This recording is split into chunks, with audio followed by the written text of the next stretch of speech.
nous aider avec la lecture? Ça peut aller? Ça pourra aller? Donnez le micro, s'il vous plaît. Il va lire pour nous. On va tous être debout. On va lire à partir de l'écran l'impact de la prophétie dans l'église locale. L'impact de la prophétie dans l'église locale. L'impact de la prophétie dans l'église locale. On va nous présenter les textes bibliques, s'il vous plaît. Ok. Nous allons lire à partir de l'écran.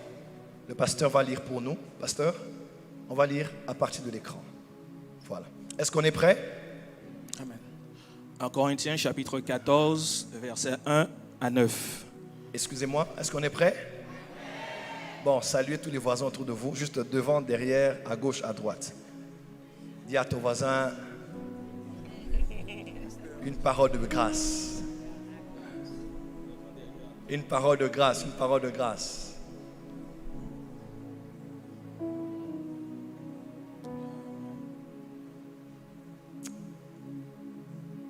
Je t'aime, Saint-Esprit, tu es merveilleux. Qui aime le Saint-Esprit ici? Amen. Alléluia. Je vois comme des tableaux et des écrans devant moi comme ça. Waouh. Vous pouvez y aller? Allez, c'est parti. Merci, pasteur. Recherchez la charité, aspirez aussi aux dons spirituels, mais surtout à celui de prophétie. Dis avec moi, surtout à celui de prophétie. En effet, celui qui parle en langue ne parle pas aux hommes, mais à Dieu, car personne ne le comprend. Et c'est en esprit qu'il dit des mystères. Celui qui prophétise, au contraire, parle aux hommes, les édifie, les exhorte, les console. Celui qui parle en langue s'édifie lui-même. Et celui qui prophétise édifie l'Église. Je désire que vous parliez tous en langue, mais encore plus que vous prophétisiez. Celui qui prophétise est plus grand que celui qui parle en langue. Dis à ton voisin, celui qui prophétise est plus grand. Change de voisin, dis voisin. Paul dit. Dis à ton voisin, ce n'est pas moi. Celui qui prophétise dans l'église locale est plus grand que celui qui parle en langue. Change de voisin, dis voisin. Désolé de te dire, mais Paul a dit dans les Écritures que celui qui prophétise est plus grand que celui qui parle en langue. Dis à ton voisin, aujourd'hui, je sais que tu parles en langue. S'il te plaît, il est temps de devenir plus grand par ta capacité à prophétiser. Et quelqu'un dit Amen. On y va, c'est parti, pasteur. Celui qui prophétise est plus grand que celui qui parle en langue, à moins que ce dernier n'interprète, pour que l'Église en reçoive de l'édification. Et maintenant, frères, de quelle utilité vous serez si je venais à vous parlant en langue et si je ne vous parlais pas par révélation ou par connaissance ou par prophétie ou par doctrine? Si les objets inanimés qui rendent un son comme une flûte ou une harpe ne rendent pas des sons distincts, comment reconnaîtra-t-on ce qui est joué sur la flûte ou sur la harpe? Et si la trompette rend un son confus, qui se préparera au combat? De même vous, si par la langue vous ne donnez pas une parole distincte, comment saura-t-on que vous dites ce que vous dites? Car vous parlerez en l'air. De même vous, puisque vous aspirez aux dons spirituels, que ce soit pour l'édification de l'Église, que vous cherchiez à en posséder abondamment. C'est pourquoi que celui qui parle en langue prie pour avoir le don d'interpréter. Great. Si donc, dans une assemblée de l'Église entière, tous parlent en langue, et qu'ils surviennent des hommes du peuple ou des non-croyants, ne diront-ils pas que vous êtes fous? Mais si tous prophétisent, et que surviennent quelques non-croyants ou un homme du peuple, il est convaincu par tous, il est jugé par tous, les secrets de son cœur sont dévoilés, de telle sorte que, tombant sur sa face, il adorera Dieu et publiera que Dieu est réellement au milieu de vous. Ainsi donc, frères, aspirez au don de prophétie. S'il vous plaît, on va lire avec notre pasteur, mais tous en cœur, n'est-ce pas, ce dernier verset. 1, 2, 3, c'est parti. Ainsi donc, frères, aspirez au don de prophétie et n'empêchez pas de parler en langue, mais que tout se fasse avec bienséance et avec ordre. Maintenant, tiens ton voisin du voisin. Voisin. On va répéter ce verset. 1, 2, 3, c'est parti. Ainsi donc, frères, aspirez. Au don de prophétie. Qui aspire au don de prophétie ici? Qui aspire au don de prophétie en ces lieux? Que cela te soit accordé selon ton aspiration. Et on dit, on continue, on répète pour la dernière fois. 1, 2, 3. Ainsi donc, frères, aspirez au don de prophétie et n'empêchez pas de parler en langue, mais que tout se fasse avec bienséance et avec ordre. que Dieu bénisse sa parole. Merci, veuillez vous asseoir. Est-ce qu'on peut acclamer très fort? Veuillez vous asseoir. On acclame très, très, très fort. Est-ce qu'on peut acclamer bien, bien, bien, bien, bien? Waouh! Est-ce qu'on peut acclamer mieux que ça pour Jésus? Des acclamations plus que ça pour Jésus.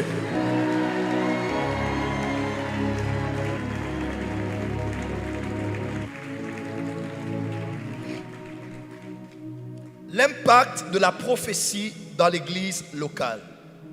Amen. Le concept prophétique ou le concept du prophétisme est un concept vu et lu et expérimenté dans les Saintes Écritures depuis Genèse jusqu'à Apocalypse. Du reste, notre Dieu s'identifie à la fin des Écritures comme étant, quand je dis Écriture, c'est-à-dire de la Bible pour notre cas d'espèce, comme étant le Dieu des esprits des prophètes. Mais si l'on doit considérer les choses sur un concept purement néo-testamentaire, c'est-à-dire au Nouveau Testament, vous allez voir que la Bible parle en long et en large du ministère prophétique. On parle, n'est-ce pas, dans Luc chapitre 24, lorsqu'il marchait avec les disciples qu'on appelle ceux d'Emmaüs, il disait: es-tu le seul qui ne sache pas qu'ici vécut un homme qui est mort récemment, qui était un puissant prophète en parole et en œuvre, Jésus-Christ de Nazareth. Parce que notre Seigneur Jésus-Christ était lui-même un prophète. Certes, il avait été précédé avec son cousin qui s'appelait Jean, identifié comme le Baptiste, qui était prophète, mais lui aussi, notre Seigneur Jésus-Christ, a été identifié comme étant un prophète.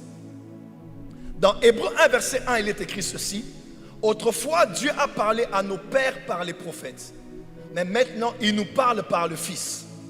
Dans l'ancienne alliance, Dieu parlait précisément par ce qu'on appelait les prophètes. Certes, Dieu parlait par différentes autres voies, mais le canal officiel par lequel Dieu parlait pour conduire le peuple, conduire les hommes, conduire les rois, au point où on les consultait, il s'appelait des prophètes.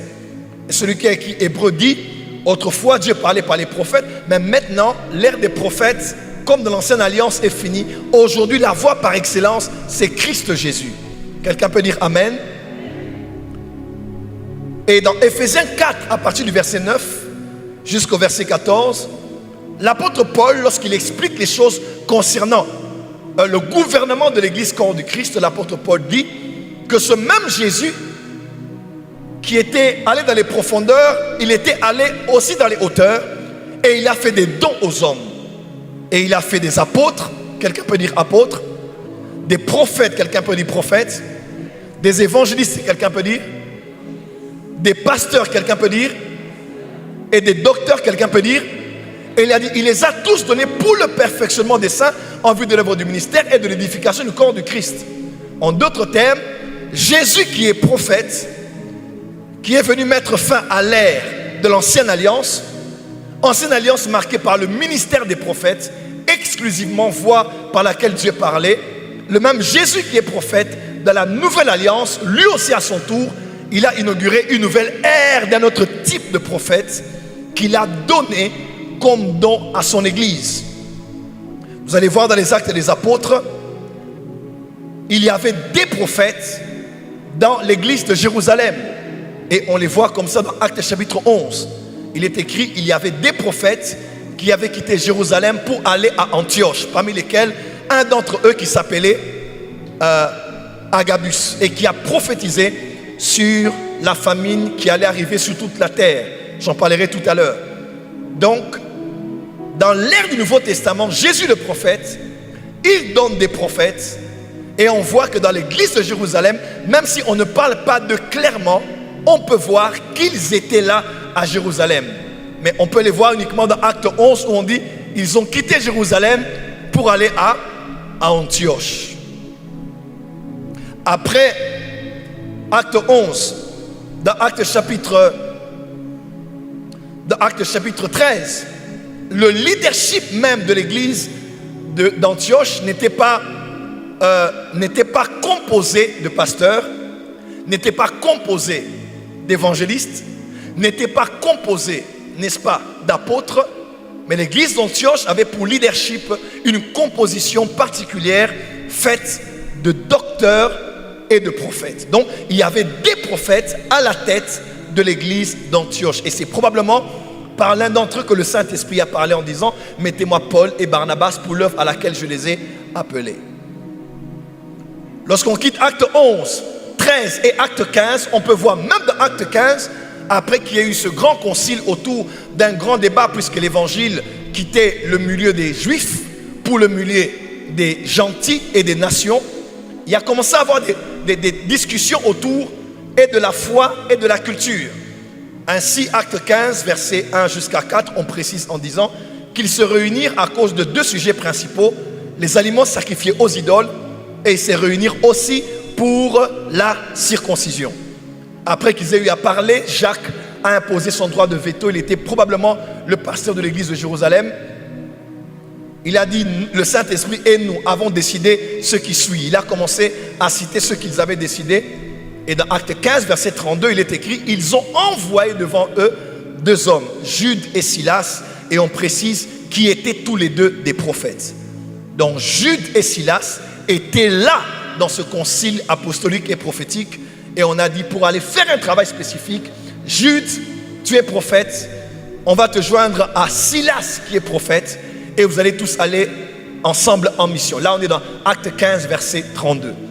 Donc nous voyons à Jérusalem des prophètes, on les voit dans Acte 11, Acte 13, ils sont dans le leadership, Acte 15, ils sont même dans le grand conseil et envoyés. Du reste, Jude, c'est le frère biologique de Jésus, c'est lui qui a écrit Jude avant Apocalypse, et Silas, c'est lui qui était avec Paul quand on dit Paul et Silas. Donc la louange qui a eu lieu à minuit dans la prison n'était pas que la louange de Paul et Silas, mais c'était la louange d'un apôtre et d'un prophète. C'était la louange apostolique et prophétique. Quelqu'un peut dire amen? Dis à ton voisin, aujourd'hui, nous allons faire une louange, une prière apostolique et prophétique. Donc le temps me manquerait de vous citer jusqu'à Apocalypse le nombre des prophètes qu'on a vus au Nouveau Testament dans l'Église. Mais pour aller plus loin, si je ne dois m'en tenir qu'à 1 Corinthiens chapitre 14, rappelez-vous, dans 1 Corinthiens chapitre 12, l'apôtre Paul parle aux Corinthiens, puisque c'est l'épître pastorale dans laquelle il est en train de... Un épître, n'est-ce pas, dans lequel il est en train de fixer des choses par rapport à l'église. C'était une église sainte, selon qu'il dit dans 1 Corinthiens 1, c'était des saints sanctifiés par Jésus, mais une église composée des bébés dans la foi, des enfants charnels, des chrétiens charnels, étant nés de nouveau, mais vivant dans le péché et dans la connaissance. Et c'était au fait des népios, c'était des bébés spirituels généralement. Il a dû fixer beaucoup de choses dans 1 Corinthiens, mais aussi dans 2 Corinthiens. Et dans 1 Corinthiens 12, maintenant, il parle en ce qui concerne les dons de l'esprit. Je ne sais pas, mais ce matin, je sens qu'il y aura distribution des dons spirituels ici. Ton amen n'est pas fort, pourquoi? Ce matin, il y aura distribution des dons du Saint-Esprit. Dieu va libérer les dons de puissance ici. Le don des miracles, le don de guérison, le don de foi. Tu n'as pas dit amen, pourquoi? Dieu va libérer les dons d'inspiration ici. Il va libérer les dons vocaux ici. Le don de diversité de langue, interprétation de langue, le don de prophétie, le don de parole de connaissance, le don de parole de sagesse. Reçois cela au nom de Jésus. Alléluia. 1 Corinthiens 12, il parle des dons spirituels, comment ils sont répartis. Il en cite 9. Ensuite, il parle du corps du Christ et des membres et combien nous sommes impliqués comme membres dans le corps. Et au verset 28 de 1 Corinthiens chapitre 12, il dit: car Christ a établi premièrement dans l'église les apôtres, deuxièmement les prophètes. Donc là encore, acte 12, 1 Corinthiens 12, qu'est-ce que je dis? Il précise que Christ a établi les apôtres et les prophètes. Dis avec moi, les apôtres et les prophètes. Acte 13, après avoir parlé des dons spirituels, du corps et des ministères, acte 13, il parle de ce qui est plus excellent que tout.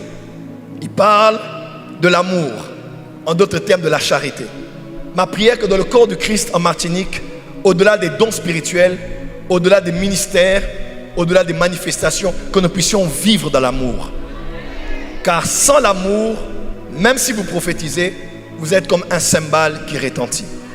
Dis à ton voisin aujourd'hui que Dieu nous donne d'expérimenter un baptême d'amour. Non, tiens ton voisin, du voisin, aujourd'hui que Dieu nous aide d'expérimenter un baptême d'amour. Dis à ton voisin, car celui qui prie en langue est moindre que celui qui prophétise. Celui qui prophétise est moindre que celui qui a l'amour. Dis à ton voisin, celui qui a l'amour est plus grand que ceux qui prophétisent et qui prient en langue. Dis à ton voisin, l'amour, encore l'amour et toujours l'amour. Acclame très fort si tu crois que c'est le plus important. Et dans le chapitre 14 maintenant, il parle de comment certains dons doivent être organisés dans le cadre de l'église locale. Il parle du parler en langue comme de la prière en langue. Quelque part, il parle du don de langue aussi comme étant un don spirituel. Il parle de la prophétie. Il parle aussi des prophètes. Quelque part, il dit en ce qui concerne les prophètes. Donc, dans l'église locale même de Corinthe, il savait qu'il y allait avoir ceux qui prophétiseraient, mais il y allait avoir spécifiquement ceux qui ont des ministères prophétiques. En d'autres termes, pourquoi je lis tout ceci? C'est pour vous dire que dans le Nouveau Testament, le ministère prophétique a existé, les dons de prophétie ont existé, et je crois que jusqu'aujourd'hui encore, nous en avons amplement besoin. Qui est prêt à ouvrir les portes de son église, à ouvrir les portes de son esprit, à ouvrir les portes de son ministère, pour que le prophétique prenne place. Dis à ton voisin, Dieu des esprits des prophètes, viens et visite-moi. Si tu le crois, acclame très fort.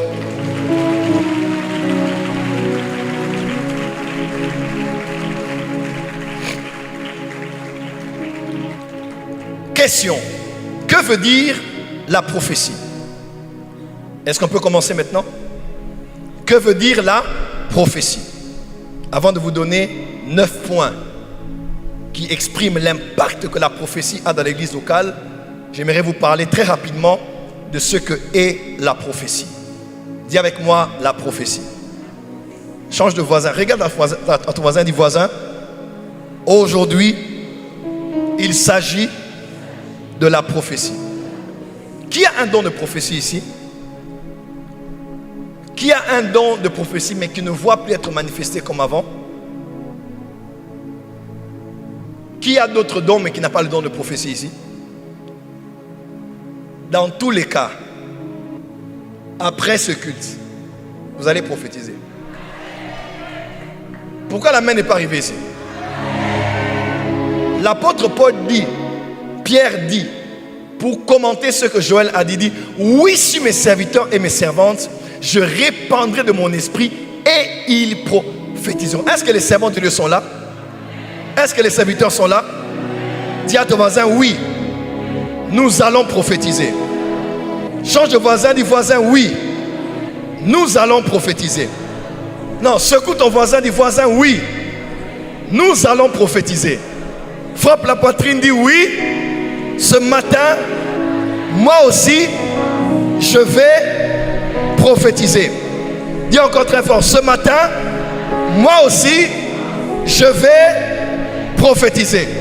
Maintenant, change de voisin, dis voisin, je vais prophétiser. Tu vas prophétiser. Nous sommes prophétisables. Qui est prophétisable ce matin? Acclame très très très fort, on commence.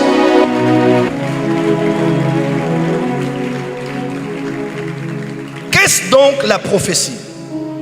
La prophétie en théologie, c'est une science, une discipline théologique qui se concentre sur les événements du temps de la fin, ayant les bases de l'ancienne alliance et s'expliquant de la nouvelle alliance. Dans le monde de la théologie, lorsqu'on parle de la prophétie, on ne parle pas que du fait de prophétiser, mais on parle d'une branche de la théologie qui est concentrée sur l'étude des événements des temps de la fin, qu'on appelle aussi, en d'autres termes, de manière interchangeable, l'eschatologie. Quelqu'un peut dire Amen? Et vous allez voir, il y a des docteurs, mais spécialistes en prophétie, mais qui ne prophétisent pas, qui ne sont pas prophètes, mais quand ils vous expliquent les prophéties bibliques, ils vous parlent de la Russie, Israël, Palestine, l'Afrique, l'Europe, le Moyen-Orient, tous les événements géopolitiques dans lesquels nous nous retrouvons aujourd'hui, les événements qui vont arriver avant l'enlèvement, après l'enlèvement, dans la grande tribulation, lors du règne millénaire. Il y a des hommes qui se sont disciplinés dans cette dimension des études du temps de la fin qu'on appelle eschatologie, ou très souvent chez les anglophones, on appelle Bible prophecy, c'est-à-dire qui sont spécialisés dans les études concernant les choses qui ont un lien avec la prophétie biblique. Amen. Deuxième définition de ce que je peux appeler prophétie. La prophétie est la manifestation ou l'expression du don de prophétie. 1 Corinthiens 12, verset 10. À un autre, le don d'opérer les miracles. À un autre, le don de prophétie. Donc, quand le Saint-Esprit donne à un croyant un don de prophétie, lorsque ce don est manifeste, ce qui sort par la manifestation de ce don, c'est ce qu'on appelle une prophétie. Voilà. Donc la prophétie, c'est ce qui sort, ce qui s'exprime lorsque le don de prophétie est manifeste à travers un saint. Troisième définition, la prophétie est aussi le résultat de la combinaison des deux dons spirituels que je cite, le don de diversité de langues plus le don d'interpréter les langues. J'étais encore si jeune à la jeunesse de notre église. Nous étions à une retraite. C'était la première fois que ça m'arrive. Alors qu'on était en train d'adorer, de prier. Je ne crois même pas que la prière avait débuté ce jour-là. C'était le premier jour de la retraite. On n'avait même pas encore lancé la prière, je crois, à minuit. On avait mis la musique avec des amis. Comme je chantais à la chorale, on était là où se trouvaient les musiciens. On écoutait la musique et du coup, j'ai senti comme si on remplissait mon ventre. On remplissait mon estomac. Mais un estomac qui est spirituel, mais qui est attaché aussi à l'estomac naturel. Et du coup, j'ai commencé à sentir que je me courbais. C'était pesant en moi. Et je commençais à couler des larmes.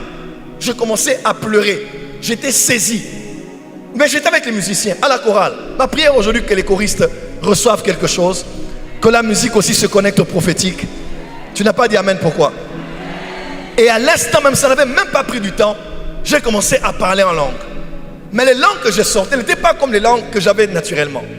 Parce que la différence entre le don de langue et le parler en langue est au niveau de ceci.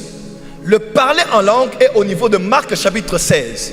Jésus dit, voici les signes ou les séméons ou les miracles qui accompagneront tous ceux qui auront cru en mon nom. Ils feront quoi?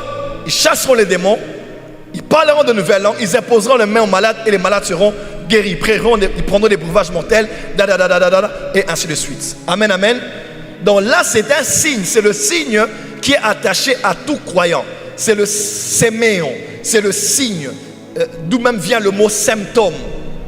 Maux de tête, courbature, rhume, toux, fièvre, grippe. Pourquoi avons-nous dit grippe? Parce qu'on a vu les symptômes qui peuvent nous indiquer du fait de savoir que cette personne est touchée par la grippe. Et lorsqu'une personne est touchée par Jésus, est malade de Jésus, voici les symptômes que l'on voit dans sa vie.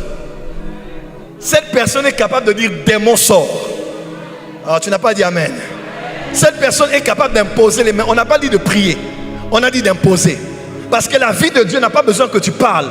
La vie de Dieu a un besoin que tu touches. Si je vis, ce n'est plus moi qui vis, mais c'est... Si je touche, ce n'est plus moi qui touche, c'est... Oh, dis à ton voisin, je te touche.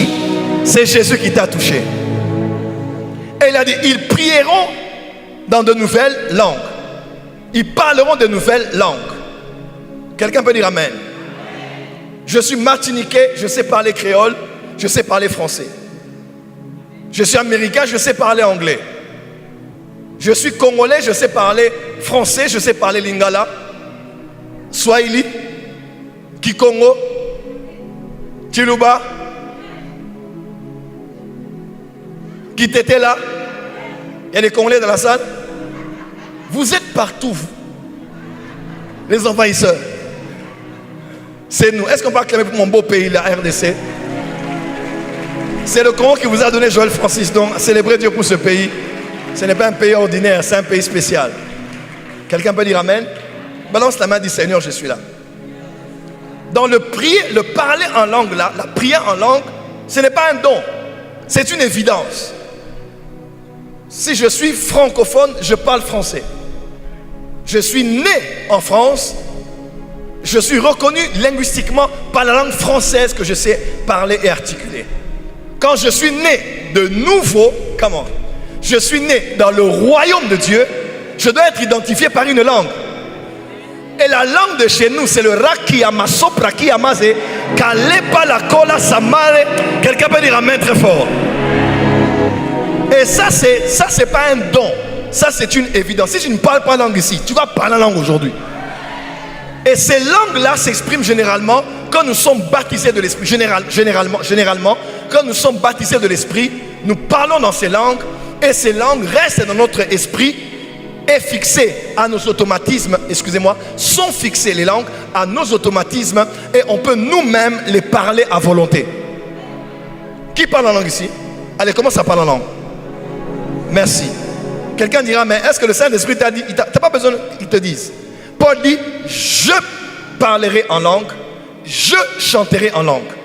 Donc ce n'est pas Dieu qui me dit, c'est moi qui suis capable volontairement de prier en langue. Quelqu'un a compris ça? Maintenant, le don de langue, c'est autre chose. Le don de langue, ce n'est pas toi qui articules. Mais à un moment donné, le Saint-Esprit en toi commence à articuler des langues par ta bouche. Des fois même, ce sont les mêmes syllabes que tu as l'habitude d'utiliser dans tes prières en langue. Mais tu sens un nouveau poids, une nouvelle onction et tu es conscient dans ton esprit que ces langues-là ont une signification qui ont besoin d'une interprétation. Et ce jour-là, j'ai commencé à... Je pleurais. Et quand je pleurais, je savais qu'il fallait une interprétation. Mais il n'y avait personne, ni moi, ni quelqu'un qui pouvait interpréter cela. J'avais pleuré parce que j'avais un poids non interprété. Et j'ai dû finir parce que je ne savais pas interpréter. Personne ne savait interpréter. La deuxième fois que ça m'est arrivé, c'était à la cellule de notre église à l'époque, qui s'appelait Gloire à Dieu, où je modérais un soir. Et quand je modérais, les mêmes langues sont revenues. Mais ce jour-là, c'était différent. Il y avait une servante de Dieu qui était prophétesse dans l'assemblée. Quand j'ai commencé à...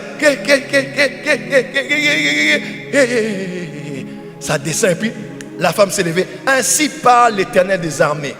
Moi, votre Dieu. Elle a commencé à parler. Une fois qu'elle baissait, comme par synchronisation, une fois qu'elle baissait, moi la langue reprenait. Et je ne parlais pas.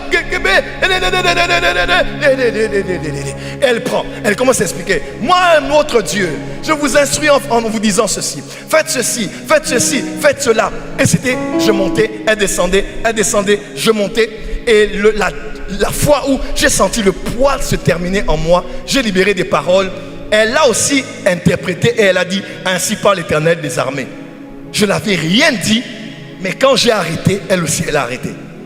Dis à ton voisin, j'aime les choses de l'esprit. Alors, que veut dire la prophétie? La prophétie, c'est aussi ce que cette femme a libéré. Quand le don de langue est manifeste, plus le don d'interprétation est égal à prophétie. Amen. Que veut dire la prophétie? La prophétie est une parole inspirée, révélée, relâchée sous l'impulsion de l'esprit par un saint, ayant pour but d'exhorter, d'édifier et de consoler. Que veut dire la prophétie? La prophétie est aussi une prédiction. Quand on parle de prophétie, on fait aussi un lien avec la dimension prédictive. C'est-à-dire, ce n'est pas seulement « moi, votre Dieu, je vous connais, je suis avec vous ». Non, la prophétie quand on parle de prophétie, il y a aussi une dimension de le don de la prophétie où on parle de la dimension d'annoncer les choses qui arrivent. Et ma prière, que Dieu te fasse grâce de voir 50 ans au présent. Et le prophète Jude, frère biologique de Jésus, a dit ceci. Parce que celui qui a écrit Jude, c'est le frère de Jésus. Jacques aussi, c'est le frère de Jésus. Et Jude dit ceci, il dit: autrefois, il y eut un homme, il parle de cette époque des Néphilim. Il dit à cette époque-là, bien avant eux, vécut un homme qui s'appelait Adam. Il s'appelait Enoch. Il dit 7e après Adam. Il dit Enoch avait prophétisé sur le Seigneur qui descendait avec les myriades d'anges. Ceux qui connaissent les Écritures, quand ils étudient ce dont Enoch avait parlé, qu'est-ce qu'il avait décrit? Il avait décrit le retour glorieux de Christ. Imaginez-vous, Enoch était là avant qu'Abraham ne soit. Enoch était là avant que Moïse ne soit. Enoch était là avant que Joseph ne soit. Enoch était là avant que David ne soit. Enoch était là avant que Jésus ne vienne, que les apôtres ne viennent. En fait, Enoch, de son époque déjà, il a prédit non pas la venue de Jésus, non pas l'enlèvement de l'église, non pas la grande tribulation, mais il a parlé de la fin des 7 ans de grande tribulation, quand nous allons descendre des cieux avec les myriades d'anges et nous allons venir sur la terre pour libérer Israël et imposer un règne de 1000 ans. Qui a vu ça? Enoch, à son époque. Il pouvait regarder comme un aigle et voir les siècles et des milliers d'années plus tard. Ma prière aujourd'hui, que Dieu retire la tête humaine que tu as, qu'il mette sur ton tronc la tête d'un aigle. Tu n'as pas dit amen. Que tu sois capable de voir 100 ans avant, 50 ans avant, 20 ans avant, 30 ans avant. Dis amen très fort que je t'entende. Ésaïe, 600 ans avant, 500, 600 ans avant, a dit, mais la Vierge sera enceinte. On a dit, mais il est fou cet homme. Depuis quand une Vierge est enceinte? Ésaïe est passé, Ézéchias est passé, l'exil a eu lieu, la période post-exilique est venue, les âgés et tous les autres ont commencé à travailler, la période des Hérodes, Jean le Baptiste est venu, n'est-ce pas? Jean le Baptiste est venu, il est venu préparer la voie, et l'ange qui était allé parler au père de Jean le Baptiste au temple est lui aussi finalement allé dans la maison d'une femme qu'il a appelée Marie. Et il a dit à Marie, il a salué parce qu'à elle, une grâce extraordinaire avait été faite. Et il a annoncé à la Vierge qu'elle allait être enceinte. Je me pose la question, est-ce qu'on aurait cru en Ésaïe après une telle prophétie? Est-ce que ses contemporains l'auraient compris? Les vrais prophètes sont les incompris du présent, mais les héros du futur. Tu n'as pas acclamé là où tu es. Les vrais prophètes sont les incompris, les combattus, les perchés, les fous du présent. Mais c'est plus tard qu'on dit non, ce qu'il avait dit, c'est réellement accompli. Quelqu'un peut dire amen très fort. Quelqu'un peut dire amen très fort. Dans mon pays, nous avons eu un prophète qui s'appelait Simon Kimbangu. Cet homme à son époque a prophétisé bien avant la fin de la colonisation. Il a dit, il arrivera des temps où l'homme noir deviendra blanc et l'homme blanc deviendra noir. Si je dois expliquer, ce sont les choses que l'on vit aujourd'hui. Mais à son époque, puisqu'il n'était pas lettré, trop éduqué, on ne pouvait le comprendre. Quand tu es prophète, sache que tu seras un homme seul. Quand tu es prophétesse, sache que tu seras une femme seule. Aucun prophète ne l'a été dans sa génération tant qu'il n'a pas inclus en lui la notion de la solitude. Parce que même entouré, tu te sentiras toujours seul parce que ce que tu sens, les autres ne le sentiront pas. Est-ce que je parle à un prophète et à une prophétesse ici? Tu es dans les Antilles, on ne te comprend pas, on t'attaque, on te combat, on t'a exclu, on t'a rejeté. Laisse-moi te dire, je viens en renfort ce matin pour te dire, tu n'es pas seul. Dieu élève une garnison des prophètes. Nous allons faire mal au diable. Dis avec moi amen très fort. Et ce que j'aime dans les Écritures, c'est que Balaam le prophète était sur une ânesse. Et alors qu'il avançait, l'ânesse a refusé d'avancer. Il a dit, tiens, depuis quand moi ton père spirituel, depuis quand moi ton président, depuis quand moi, ton chef, je t'ordonne quelque chose et tu ne m'écoutes pas. Il a pris ce qu'il a pris entre les mains. Il a commencé à frapper cette ânesse. L'ânesse a dit, papa, je t'aime beaucoup, je t'ai toujours respecté. Mais le problème entre toi et moi, tu ne me comprends pas parce que moi je vois ce que toi tu ne vois pas. J'ai toujours été soumis, je t'ai toujours obéi, j'ai toujours fait ce que tu voulais. Tu me tires à gauche, je vais à gauche, à droite, je vais à droite. Mais ici, il y a la mort devant. Je ne peux pas continuer à avancer parce que je vois quelque chose que toi tu ne vois pas. Généralement, les gens qui frappent les autres,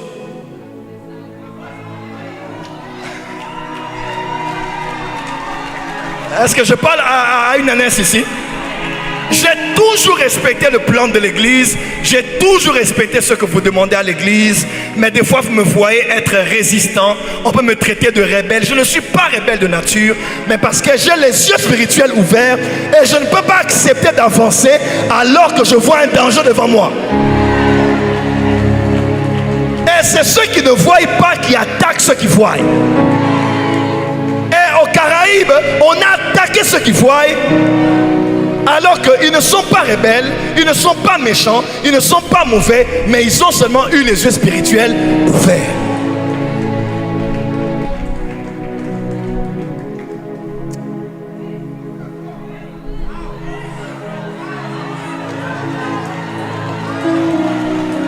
Un vrai prophète connaît la soumission. En tout cas, il connaît la soumission, mais il sait aussi quand est-ce qu'il faut être soumis à Dieu avant de l'être aux hommes. Il y a des cas où j'ai dû dire non, respectueusement, parce que je savais que ce n'était pas ce que Dieu voulait pour moi. Avec humilité, avec respect, mais parce que j'ai vu, j'ai dit non. On était avec des amis, un voulait ordonner ses enfants spirituels, il nous avait demandé de venir. Bon, moi après j'étais aussi occupé, mais je lui ai dit, si j'étais là, je n'allais pas ordonner cette femme. Il m'a dit pourquoi? J'ai dit parce qu'elle n'est pas appelée au ministère. Tu veux faire d'elle pasteur, mais elle n'est pas pasteur. Ce n'est pas parce qu'elle est de la famille du chef de l'État, ou bien qu'elle est quelqu'un qui est connu et qu'elle donne de l'argent, qu'on doit la faire d'elle pasteur. Oh non, je suis convaincu. Je dis bon, je respecte, je ne suis pas de ton église, je respecte, mais moi-même, je vois que je ne peux pas mettre les mains sur elle et lui dire pasteur. Parce qu'elle n'est pas appelée à être pasteur. Tu veux leur donner stratégiquement pour la maintenir à l'église.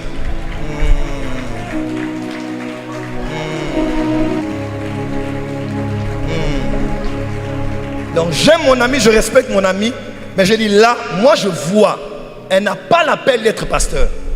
Voilà pourquoi on a tué d'autres gens dans les appels auxquels ils n'ont jamais été loin de la part de Dieu. Est-ce que je peux avancer? Est-ce que je peux avancer? Permettez-moi, j'aime le service, mais j'aime l'enseignement. Qui aime l'enseignement de la parole? Balancez les deux mains si vous aimez l'enseignement de la parole. Dis à ton voisin, je suis désolé, mais je ne prends pas cette route, puisque la mort est devant nous. C'est ainsi que les prophètes sont des têtus. Il y a une fois, il n'y a pas longtemps ici, on nous a appelés pour une grande réunion quelque part avec des grandes autorités. J'étais quelque part dans un pays à côté du nôtre, de la RDC, et je parlais avec un frère, mon épouse était là. J'ai dit, Saint-Esprit, parle par leur bouche.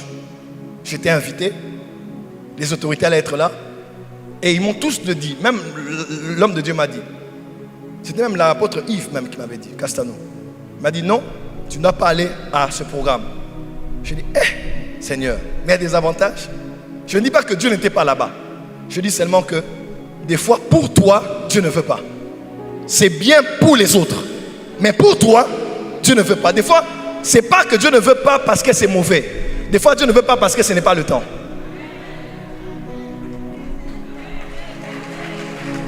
Est-ce que je peux expliquer un mystère ici? Dis amen que j'explique.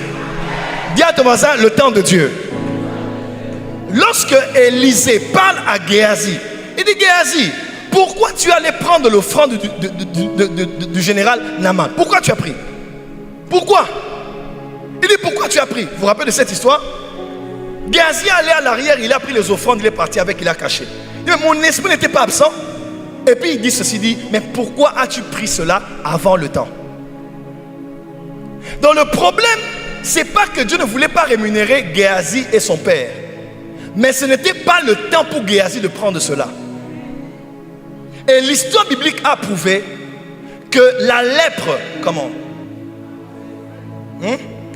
la lèpre du général est entrée sur Géasi.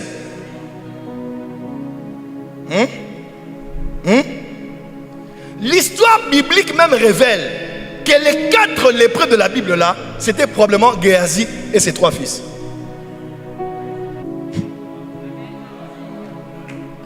Là, je challenge un peu tous les théologiens. Les commentateurs bibliques approuvent cela. Vous savez quoi? Quand les 4 lépreux sont arrivés, on a entendu le bruit d'une armée. On a laissé autant de nourriture que possible. Dieu voulait donner des biens, mais pas par le canal du général, mais par un autre canal beaucoup plus grand que ce dernier. Il y a des choses, c'est pas que c'est mauvais, mais c'est mauvais pour une saison. Dieu sait quand est-ce que tu mangeras, quand est-ce que tu voyageras, quand est-ce que tu auras, parce que Dieu fait chaque chose bonne en son temps. Dernière définition de la prophétie. La prophétie, c'est aussi celui que j'appelle un prophète. Dis à ton voisin, le prophète et la prophétie. Je n'ai pas dit et, c'est-à-dire ET. J'ai dit EST. Dis à ton voisin, le prophète et ta prophétie. Dis à ton voisin, le prophète est une prophétie. Ézéchiel 12, verset 11 dit: je suis pour vous un signe, ce que j'ai fait, c'est ce qui leur sera fait. Ils iront en exil, en captivité. Ézéchiel 24, verset 27. En ce jour, ta bouche s'ouvrira avec le fouillard et tu parleras. Tu ne seras plus muet, tu seras pour eux un signe et ils sauront que je suis l'Éternel. En quoi est-ce qu'un prophète est une prophétie? C'est d'ailleurs la différence entre le don spirituel et le don du Christ. Les 5 ministères sont les dons du Christ, mais les dons spirituels sont les dons du Saint-Esprit. Dans les prérogatives du Père, du Fils et du Saint-Esprit, le Père opère toutes choses en tous. C'est Jésus qui donne les ministères et c'est le Saint-Esprit qui donne les dons. Là, nous sommes dans 1 Corinthiens chapitre 12. Quelqu'un peut dire Amen? Quelqu'un peut dire Amen? Celui qui a un don de prophétie, il a un don. Mais celui qui est prophète, il est le don. Celui qui a un don de prophétie, il a un don en lui. Mais celui qui est prophète, il est un don parmi nous. Parce que le don de prophétie se trouve à l'intérieur du croyant, mais le don prophète se trouve parmi les croyants. Celui qui a un don de prophétie donne des prophéties. Mais celui qui est prophète, il est la prophétie. Celui qui manifeste un don de prophétie, il donne des messages. Mais le prophète, il est le message. Celui qui a un don de prophétie, commande. Il annonce des signes. Mais celui qui est prophète, il est le signe. Lorsque Samuel arrive à Bethléem, les anciens qui connaissaient la culture du prophétique ont dit: est-ce que ta venue ici annonce-t-elle quelque... Ta venue annonce-t-elle? Ta venue annonce-t-elle? Parce qu'un prophète ne se déplace pas en vain. Sa venue n'est pas le début d'une relation, mais l'ouverture d'une saison. Et je le crois avec humilité devant Dieu. Je suis aux Caraïbes, non pas pour donner des prophéties, mais pour être une prophétie pour quelqu'un.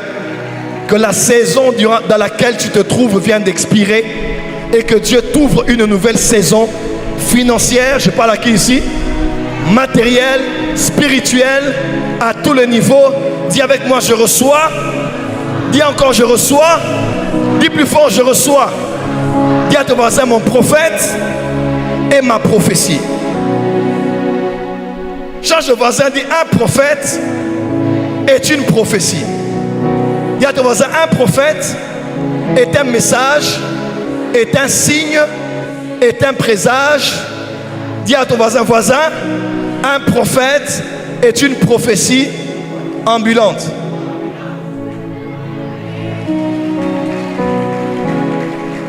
Voilà pourquoi l'Église doit apprendre la culture de connaître et de vivre avec un prophète. Quand Dieu vous envoie un prophète, Dieu ne vous envoie pas un prédicateur ordinaire.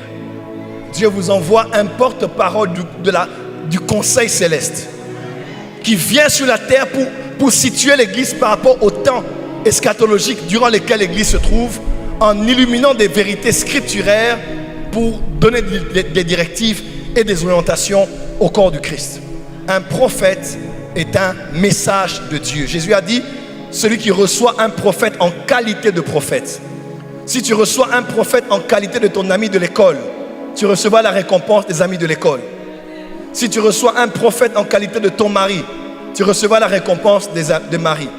Si tu reçois une prophétesse en qualité de ta femme, tu recevras la récompense des maris qui reçoivent auprès de leur femme. Si tu reçois un prophète en qualité de c'est notre enfant du quartier, c'est notre ami de Fort-de-France, on a grandi avec lui, tu recevras ce qui est accordé à ceux qui sont de l'école. Mais si tu reçois un prophète comme Dieu l'a mandaté prophète, sache qu'un prophète, même s'il est seul, il n'a pas d'argent, il n'a pas de voiture, il n'a pas de cortège, il marche spirituellement avec ce qu'on appelle la récompense du prophète. Dans ce qu'il porte, il y a ton mariage. Dans ce qu'il porte, il y a ton voyage. Dans ce qu'il porte, il y a ta richesse. Dans ce qu'il porte, il y a ta percée. Dis amen très fort. Voilà pourquoi Josaphat a dit, confiez-vous en l'Éternel votre Dieu et vous serez affermis, et confiez-vous en ses prophètes et vous allez prospérer. Élisée pose la question à son serviteur. Il dit, mais cette femme nous a accordé de l'hospitalité et de l'accueil. Elle a été bienveillante envers nous. Doit-on parler d'elle au chef de l'armée ou au roi? Que peut-on faire pour elle? On dit la femme de s'exprimer. Elle est là, elle n'a juste pas d'enfant. Et Élisée a dit, l'année prochaine, à cette même époque, tu auras un fils. La question que je pose est simple. Cette femme recevait le prophète, elle connaissait donc Dieu. Cette femme honorait le prophète, elle connaissait donc Dieu. Avait-elle prié pour un enfant? Certainement. Mais elle a prié un enfant. L'enfant de cette femme était où? Géographiquement parlant. Si on doit être honnête. L'enfant de cette femme était où? Géographiquement parlant. Quelqu'un dira, l'enfant de cette femme était au ciel. Moi je te dirais non.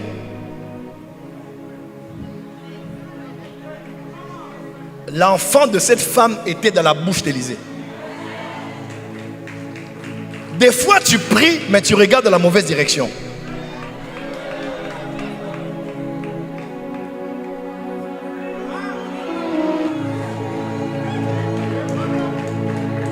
Qui a déjà reçu un Western Union ici? MoneyGram. Qui a déjà eu un transfert par les agences de transfert? Ici? On en a ici, n'est-ce pas? D'accord.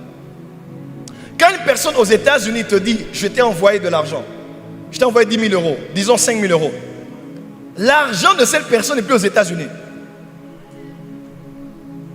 Cet argent est déjà en Martinique. En Martinique. Cet argent est déjà en Martinique dans une agence. Il faut juste avoir les codes. Aïe, aïe, aïe, aïe, aïe, aïe. Dis à ton voisin, il y a des choses que tu cherches qui ne sont plus au ciel.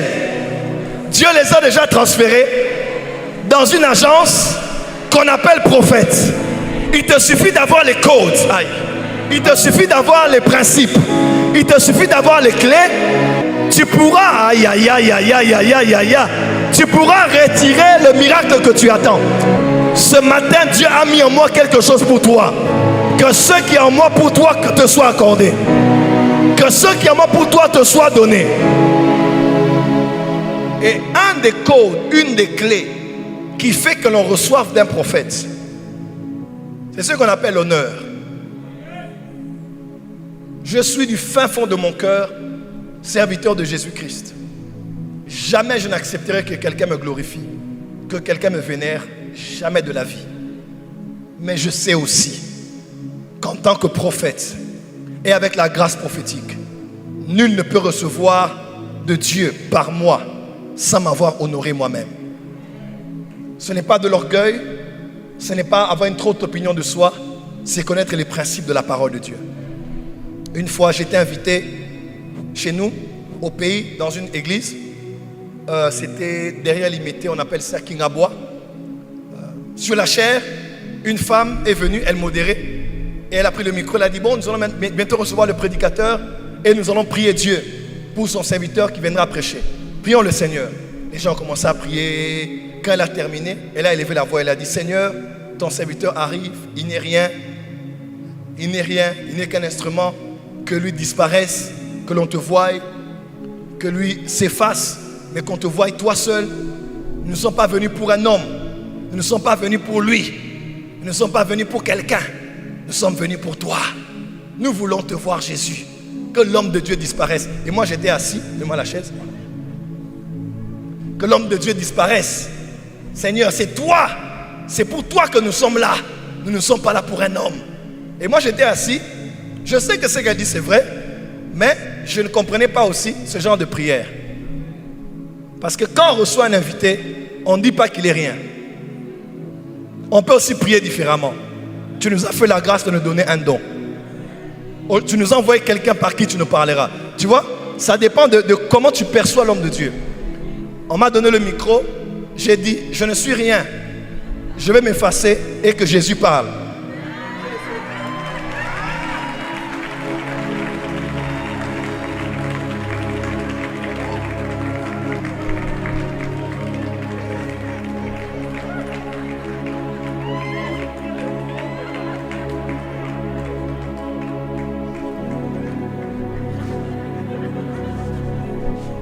Oh, qu'ils disparaissent. Maintenant, je disparais.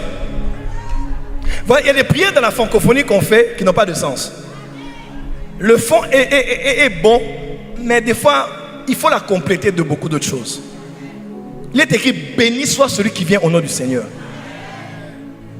Si on arrive ici et qu'on fait un don de 10 000 euros à chacun, qui sera content? Regarde, tu es dans la joie. Parce que c'est un don.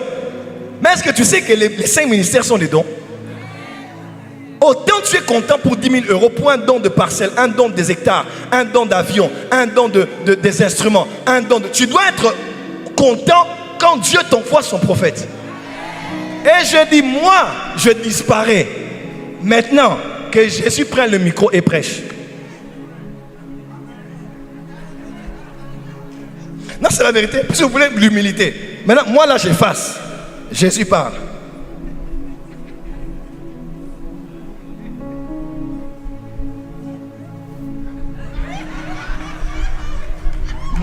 Moi, je ne suis rien. Que lui-même descende, prenne le micro et prêche. Il prêche sur l'impact de la prophétie dans l'église.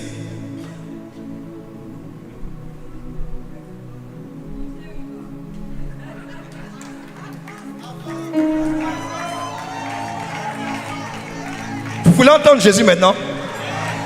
Luc 4, verset 18. L'Esprit du Seigneur est sur moi, car il m'a donné l'onction pour prêcher une bonne nouvelle aux pauvres, rendre libres les captifs. Quelqu'un peut dire amen très fort. Celui qui vous voit me voit, celui qui vous reçoit me reçoit. On ne voit pas Jésus, on voit Jésus par l'homme qui l'a envoyé. Ah, dis amen très fort que je t'entende. Tu ne peux pas recevoir du prophétique tant que tu n'as pas honoré le prophète qui est venu. On n'a pas dit de l'adorer, de le vénérer, mais on l'a dit de le prendre à sa juste valeur comme quelqu'un que Dieu a honoré.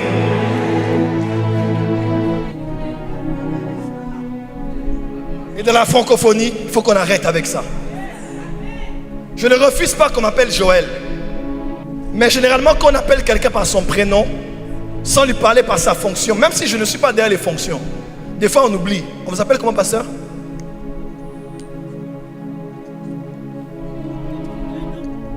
Daniel. Comment? Pasteur Daniel. Pasteur? Daniel. Ok. Et vous allez voir des frères à l'église. Daniel, viens. C'est son prénom. Ça ne change rien. Mais souvent, cette familiarité-là peut nous faire rater des choses. Amen. Parce que Daniel n'est pas ton ami. Amen. Daniel n'est pas ton camarade. Tu peux le connaître depuis longtemps.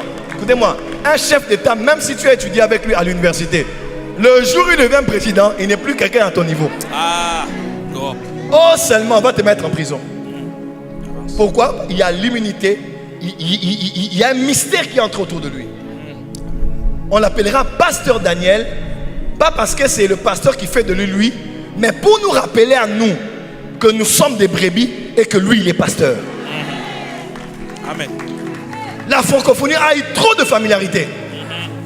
On n'a pas dit de vénérer les pasteurs, de les adorer. J'aime Jésus de tout mon cœur. Je ne peux même pas toucher à sa gloire. Mais Jésus est arrivé chez lui. On l'a regardé, on a dit, oh, c'est pas l'enfant de... c'est pas son papa qui était charpentier là. Il dit, ah, et Jésus a regardé, il a dit, ah bon? Le chapitre avant, Jésus va chez Jairus. Une femme l'a touché, elle a été guérie. Il va chez un mort, le mort ressuscite. Le chapitre après, maintenant il va chez lui avec la même onction et les gens le regardent et ils le réduisent à son humanité. Si tu me réduis à mon âge, tu me réduis à ma crête espagnole, tu me réduis à ma raie, tu me réduis à mon t-shirt, tu rateras. Mais si tu me prends comme un envoyé que Dieu a envoyé pour toi, ton miracle n'est pas au ciel. Dieu a mis dans quelqu'un que tu dois rencontrer. Et je crois que je suis cette personne que tu attendais des années. Oh, dis avec moi, fire. Reçois ton miracle ce matin. Ce que tu attendais, reçois cela. Ce que tu voulais, reçois cela. Ce pourquoi tu as prié, reçois cela. Ce que tu cherchais, reçois cela. Dis avec moi le code. Si tu n'as pas le code, tu n'iras pas retirer l'argent. L'agence est là, mais il faut le code. Il faut savoir ce qu'on fait pour prendre de l'homme ce que Dieu a mis en lui. Et les francophones, on aime trop la gratuité. On aime trop tout ce qui est normal. Viens, prie pour moi seulement et puis c'est fini. Non. Moi, je ne demanderai jamais de l'argent pour prier pour quelqu'un. Même pas. Ceux qui sont avec moi ici le savent. Mais moi, je n'irai jamais voir quelqu'un de supérieur pour demander la prière sans avoir apporté l'offrande. Ce que j'aurai est de très loin plus que l'offrande. Mais l'offrande peut être un point de contact. Un pont. Ce n'est pas une question de montant. Ça peut être un pont entre lui et moi. Pour que ceux qu'il a passent par ce canal et puissent m'atteindre. Dis à ton voisin, connais-tu les codes? Non, déplace-toi, touche 10 personnes et connais-tu les codes? Donc ce n'est pas Daniel ici, c'est pasteur Daniel. Hein?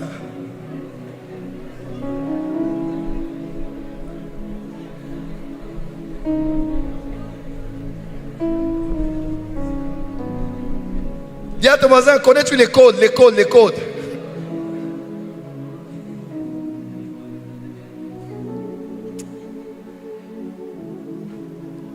Que ce que Dieu a mis en moi pour toi soit relâché ici. Je vous dis ce soir à l'explosion et demain à 15h30, madame, levez les mains. Que le Dieu que je sers vous donne ce pourquoi vous êtes venu maintenant. Recevez cela, recevez cela. C'est fort sur elle, c'est fort sur elle. Recevez cela. Power. Vous voyez ça? C'est la puissance. C'est la puissance. La dame en rose qui est entrée, qui a pris cette... Allez, venez, venez, venez. C'est une dame? Je n'ai pas de lunettes. Venez, venez, venez vite, venez vite. Venez, levez les mains. Êtes-vous déjà allé en Guyane? Pas encore. Avancez. Levez les mains. Dieu va vous visiter maintenant. Levez les mains, fermez les yeux. Seigneur, merci pour ta servante. Pour ta servante. Hey! Hey! Hey! Il y a une opération qui se passe dans votre ventre maintenant. Il y a des choses qu'on a mis dans votre ventre qui nécessitent une opération miracle. Je vois des anges venir avec des bistouris et vous opérer sans cicatrice ni incision. Alors que je parle, il y a quelque chose qu'on avait mis dans votre ventre comme des myomes. Il y a des choses qu'on a mis dans votre ventre qui sont en train de partir maintenant. Quelque chose qui fait des va-et-vient, qui complique même les règles. Maintenant, alors que je parle, fire! In the name of Jesus. Laissez la terre. Lève les mains du Saint-Esprit. Dis Saint-Esprit, je suis là et je reçois la grâce. Car le prophète est ma prophétie. Maintenant, aide-moi à t'aider pour comprendre pourquoi je suis ta prophétie. Je peux te le dire? Je suis ta prophétie parce qu'un temps de réveil arrive dans ton église. Ton amen n'est pas fort, pourquoi? Je suis ta prophétie parce que les œuvres des sorciers dans ton église vont être exposées avant le 31 décembre. Je suis ta prophétie parce que là où tes finances étaient bloquées pendant des années, je vois le Dieu des esprits, les prophètes, débloquer les finances. Je maudis les dettes et la pauvreté. Je maudis les... Je maudis la sécheresse. Tous les esprits des eaux qui ont attaqué ton mariage, attaqué ton ministère, attaqué ta santé. Il y a une femme ici, elle a les pieds qui gonflent. Elle n'arrive même pas à mettre les talons là où elle est. Elle est où cette femme? Elle a des pieds qui gonflent. C'est une femme, elle a des pieds qui gonflent. Elle ne porte même pas les talons. Ses pieds gonflent. Elle met souvent les babouches ou des fois des baskets. C'est une femme, je vois ses pieds gonflés. Elle est d'ici. Qu'elle lève la main là où elle est. Et puis qu'elle court vite, qu'elle court vite. Qu'elle court vite. Aïe, aïe, aïe, aïe. Levez les mains. Aïe, aïe, aïe, aïe, aïe, aïe. Oh, le feu de Dieu touche vos pieds maintenant. Il y a une autre. Avancez. C'est une part de connaissance collective. Attention, le feu touche vos pieds. Le feu touche vos pieds. Je compte jusqu'à 5. Un ange va toucher vos pieds maintenant. 1, 2. C'est un feu qui va brûler maintenant. Ça va brûler au niveau des pieds. 3. La cabra d'Abasaka. 4. Kadababa. 5. Recevez cela.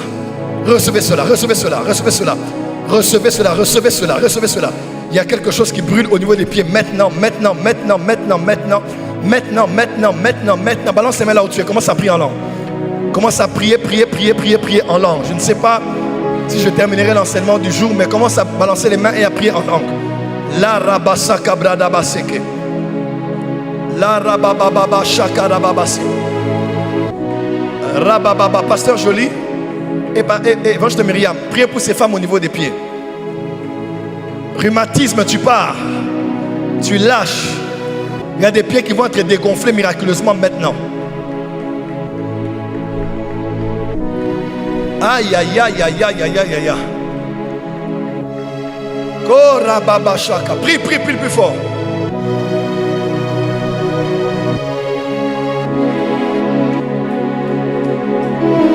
Quelque chose se passe. Quelque chose se passe.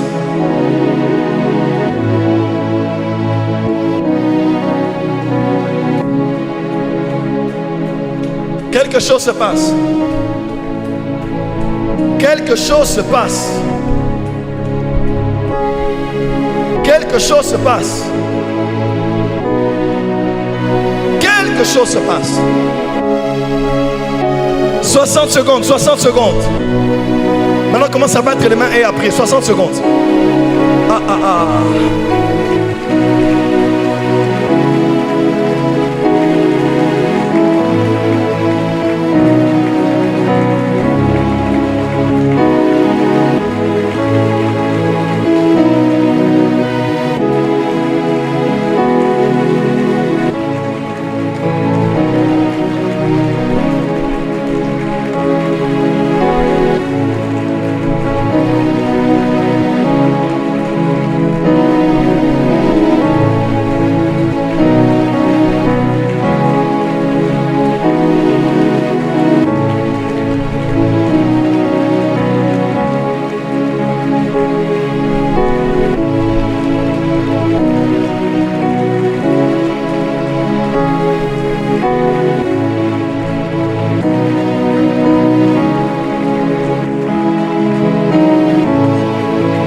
Merci Seigneur.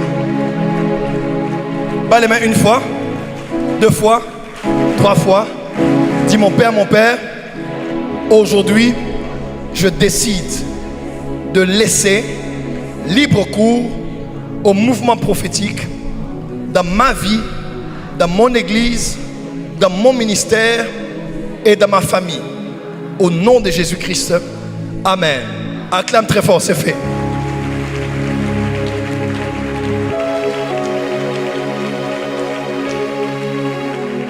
Suivez-moi ici. Alors très rapidement, je vais donner, veuillez vous asseoir. Je vais aller rapidement et je vais chuter. Nous allons prier le Seigneur. Alléluia. Balance les mains, dis merci Saint-Esprit. Dis merci Saint-Esprit. Il y a une forte impactation tout à l'heure. Hey. Notre soeur protocole ici.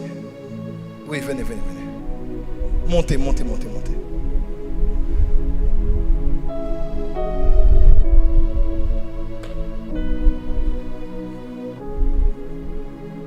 Dis à ton voisin, je suis prophétique.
Est-ce qu'on est prêt?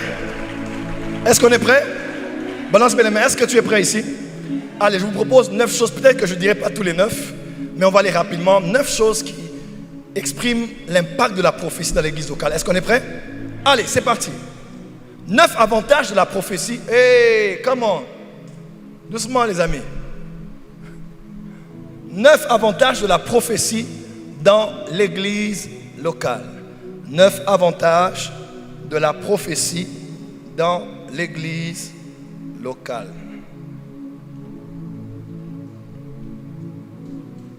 Neuf avantages de la prophétie dans l'église locale. Amen. Premier point. La prophétie révèle l'avenir de l'environnement social de l'église. L'église est en société, existe dans une communauté.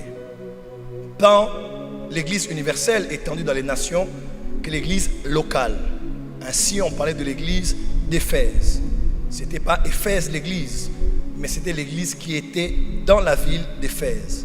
L'église de Thessalonique, l'église de Corinthe, et ainsi de suite. Amen. Amen, amen. Et lorsque Dieu nous donne une église locale et que la prophétie est exprimée, et que le don de prophétie ou les prophéties sous différentes formes sont manifestes, Dieu nous permet d'être au courant des événements à venir ayant un lien avec la vie de l'environnement dans lequel nous nous retrouvons. Actes chapitre 11. En ce temps-là, des prophètes descendirent de Jérusalem à Antioche. Amen. En ce temps-là, des prophètes descendirent de Jérusalem à Antioche. Quand vous lisez la suite, on dit un parmi eux s'est levé, il s'appelait Agabus, et il a prophétisé sur la famine qui allait arriver sur toute la terre. Dis avec moi, toute la terre. Et quand on dit toute la terre, dans le langage d'autrefois, toute la terre veut dire toute la terre habitée qu'on identifiait comme étant l'Empire romain. Donc on dit toute la terre, on parlait de l'Empire romain. Quelqu'un peut dire Amen? Dis Amen bien. Quand Jésus dit jusqu'aux extrémités de la terre, à cette époque-là, quand on dit extrémités de la terre, on savait qu'on parlait de l'Empire romain. Et le prophète Agabus s'est levé et il a prédit qu'il allait avoir une famine identifiée aujourd'hui comme étant une crise économique, n'est-ce pas? Quand on parle de famine, crise alimentaire, quand on parle de famine, on parle aussi, emmenez-la derrière. Voilà. Suivez-moi ici. Vous êtes là? Dis avec moi la famine. Voilà, dans la famine, crise, emmenez-la derrière. Hors des regards des gens, s'il vous plaît. Tout service qui se fait dehors comme ça, derrière comme ça, on peut être concentré sur le message. Dieu est en contrôle. Alléluia. Acclame très fort pour le Saint-Esprit.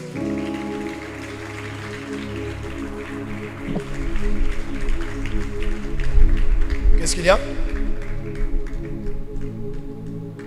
Il n'y a personne pour l'aider à se relever. Voilà, aidez-la. Amenez-la à l'arrière. Que Dieu la bénisse. La restauration dans sa vie. On acclame pour le Saint-Esprit.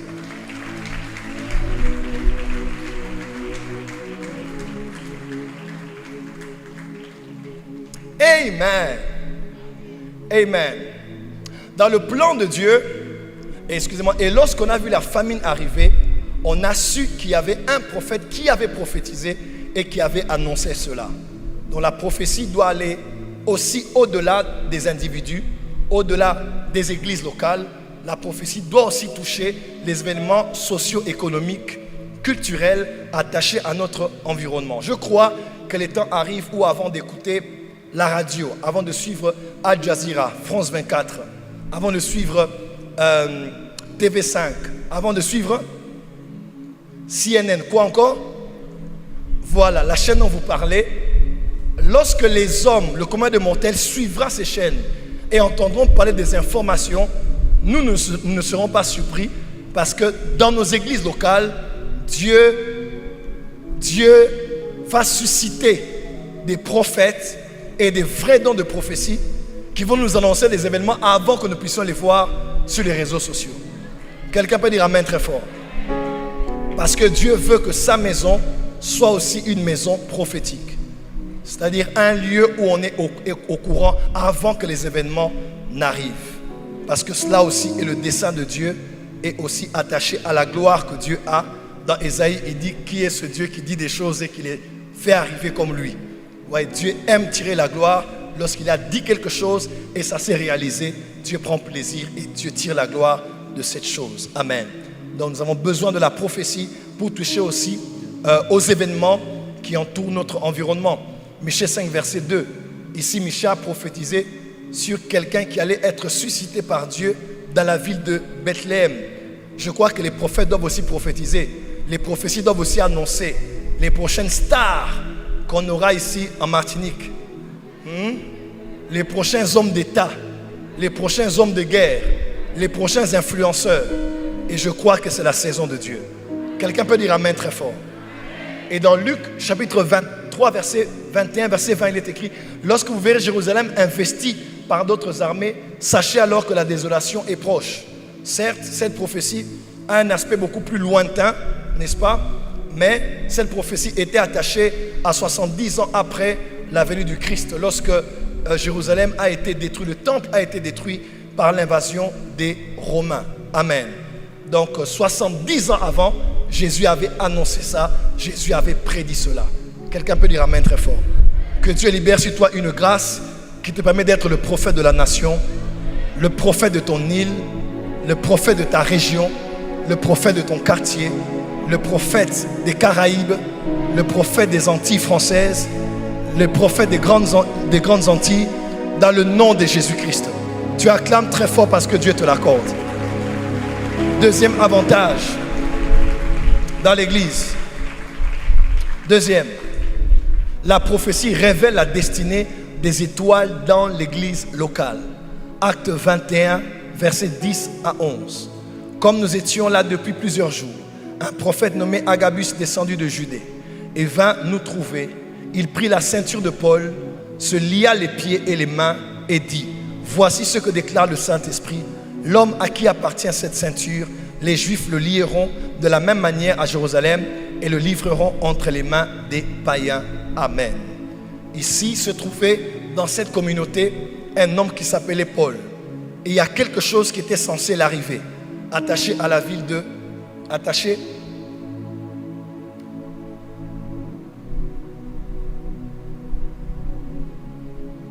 Voilà, attaché à Rome, attaché à une référence de la ville de Jérusalem. Agabus, déjà quand vous lisez ce texte de Acte 21, on commence en disant que Philippe avait 4 filles qui prophétisaient. Mais ici on dit maintenant un prophète qui s'appelait Agabus. Dans ce texte, on voit la différence entre les dons de prophétie, parce que les filles de Philippe n'étaient pas des prophétesses, mais elles prophétisaient. On n'a pas dit les 4 filles de Philippe qui étaient prophétesses, on dit juste qu'elles prophétisaient. Mais quand on veut parler d'Agabus, on précise qu'il était prophète. Parce que tout celui qui prophétise n'a pas forcément le ministère prophétique. Amen, amen. Et on voit Agabus qui a pris une ceinture, il s'est ceint les reins et il a commencé à annoncer des choses concernant la destinée d'un grand homme de Dieu qui s'appelait Paul. Pour aller plus loin, dans Luc 2, verset 34, alors qu'ils étaient à l'église, dans le temple, les parents sont venus pour circoncire leur enfant. Et puis un homme qui s'appelait Siméon, saisi par l'esprit, voit cet enfant différemment de tous les autres enfants et il prophétise sur l'avenir de cet enfant-là. Dans l'église locale, Dieu a aussi prévu que la prophétie puisse éclairer le destin en bien ou en mal de certaines étoiles qui se trouvent parmi nous. Tout le monde n'est pas tout le monde dans le corps du Christ. Tout le monde n'a pas la même dimension ou valeur stratégique dans le corps du Christ. Quand le prophétique est manifesté, c'est beaucoup de fois quand on prie, Dieu distingue un d'entre nous qui, quand Dieu va l'élever lui, nous serons tous élevés par lui. Dis à ton voisin, Dieu ne lève pas tout le monde. Dis à ton voisin, Dieu élève une seule personne et par cette seule personne, tout le reste est élevé. Il est écrit, lorsque le Fils de l'homme sera, il fera quoi? Il attirera tous les hommes à lui. Donc lorsque un est élevé, tous les autres le sont aussi derrière lui. Nous tous ici ne sommes pas bénis. Dieu n'a béni qu'une seule personne dans notre génération. Il s'appelait Abraham. Dieu l'a béni lui et toutes les familles de la terre sont bénies. Même en Christ, nous sommes bénis en Christ parce que lui, il est en Abraham. Matthieu 1, verset 1, généalogie de Jésus-Christ, fils de David et fils d'Abraham. Quelqu'un peut dire amen? Dieu bénit toujours un et tous les autres sont bénis par son canal. Que Dieu fasse de toi le canal de la bénédiction de ta famille et de ta destinée. Quelqu'un peut dire amen?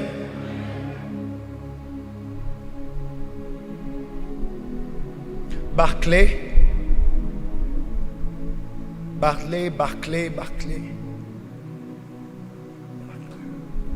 C'est une femme ou un homme? C'est une femme, hein? Barclay. Viens. On m'a soufflé à l'oreille droite. On m'a dit Barclay. On peut acclamer pour le Seigneur?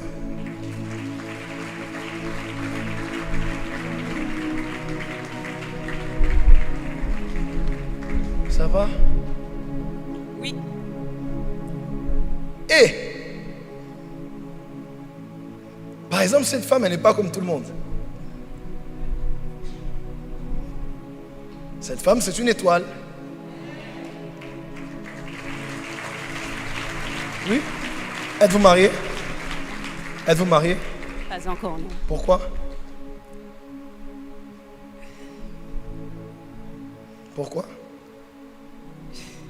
C'est pas le moment. Venez, on va parler. Acclamez pour Barclay.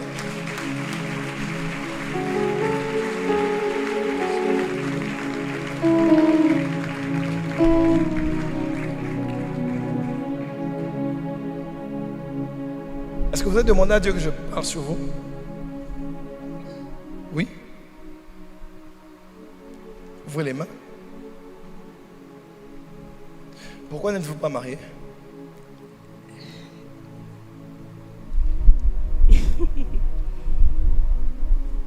Je suis célibataire depuis des années.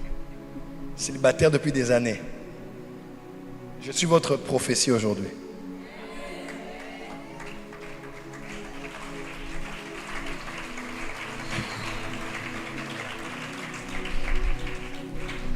2026.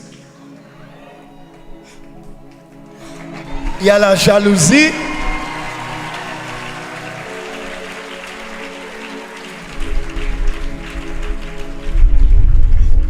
En fait, on vous trouve aussi trop ambitieuse. Trop ambitieuse.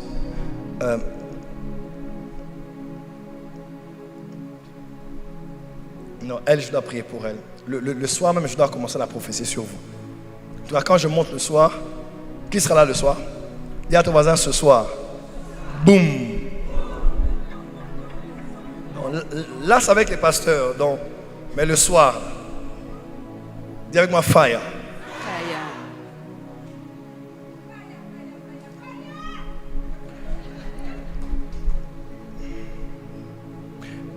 Est-ce que le domaine de l'immobilier vous dit quelque chose? Je suis agent immobilier. Arrangez-moi ce micro, les amis. Parce que quand je parle, je vous vois agent, je vois, l'ange me souffle immobilier. Vous êtes agent immobilier. Oui.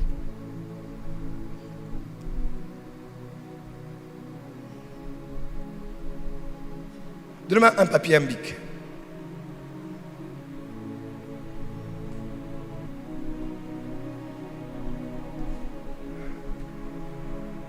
En tout cas, le soir, je continue cette prophétie parce que je sens que si je me concentre bien, je vais voir beaucoup de choses. Quelqu'un dit, mais comment il voit après concentration? Dis à ton voisin, inscris-toi à l'école des prophètes et c'est payant.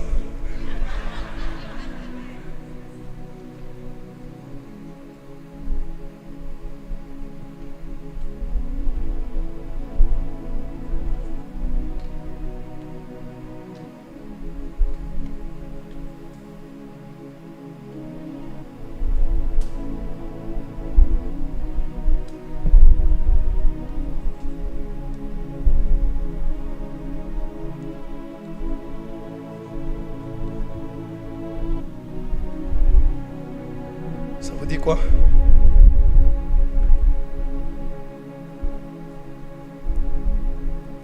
Un gros montant. Tenez.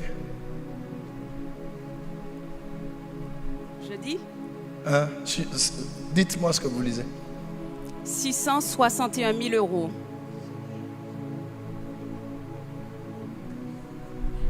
Gardez-le. Le soir, dis à ton voisin le soir. Non, là, écoutez-moi, là, je suis en train d'introduire seulement le prophétique. Gardez ça. Maintenant, je vais vous dire comment on va vous appeler, sur quel numéro on va vous appeler, où on va vous contacter, et je vais même vous dire ce qui va arriver par rapport à votre mariage.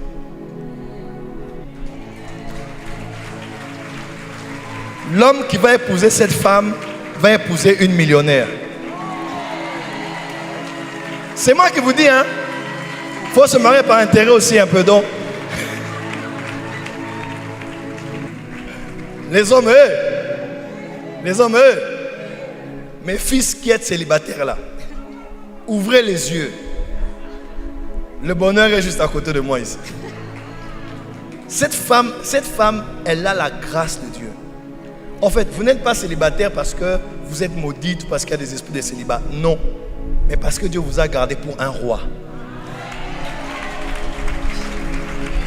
Oui. Cette femme a des idées grandioses. Elle a des montants grands. Elle voit grand, mais sa vie ne ressemble pas aux choses qu'elle voit. L'argent lui passe comme ça, mais elle n'en bénéficie pas. Mais je mettrai de l'huile sur toi ce soir. Ta vie ne sera plus jamais comme avant. Tu as gardé le montant? Tu as gardé? Ok. Donc, le soir, là, quand je serai ici déjà, tu me verras en train de chauffer. Surtout quand je bouge mon pied comme ça. Quand je bouge ma main, mon pied, quand tu sens comme ça, regarde ma femme. Ma femme connaît mes tics. Tu regardes quand tu la vois, quand elle dit avance, prophète, tu avances directement. Dis avec moi les codes. Qui aime le Saint-Esprit ici? Ah, nous aimons le Saint-Esprit. Avance, lève les deux mains. Cette femme est une est une étoile. Ouais? Donc la prophétie vient des fois pour révéler des gens qui seront des canaux de bénédiction pour nous demain. Il y avait beaucoup d'enfants, mais Simeon parle sur Jésus. N'est-ce pas? Il y avait beaucoup de personnes, mais Agabus parle sur Paul, sur le danger, ou même sur les bonnes choses qui veulent arriver. Mais cette femme, Dieu va l'enrichir dans le domaine de l'immobilier. Et après, tu vas entrer dans les histoires de services traiteurs, de l'événementiel, d'organisation des événements, parce que Dieu a mis ça en toi. Dieu a mis des millions, je dis des millions d'euros. Je n'ai pas dit francs, CFA ou francs congolais. J'ai dit des millions d'euros dans vos mains. Vous avez une faveur spéciale. Votre vie ne se terminera pas ici. Vous allez être dans le monde entier avec l'homme que Dieu va vous donner, qui va vous honorer. Il connaîtra Dieu et il aura beaucoup d'argent. C'est ta prière, hein? Tu crois le connaître? Toi aussi, là où tu es vraiment, pourquoi on a jusqu'à novembre 2020, tu es toujours loin. Allez, avance au nom de Jésus. Sois béni. Que le Dieu qui t'a vu au milieu de toute cette assemblée se souvienne de toi. Vous priez dans quelle église?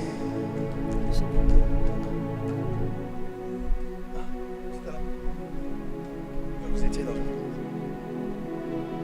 Ah, elle n'a pas d'église, jamais trouvé une église. Ça, Daniel, on peut l'aider, hein?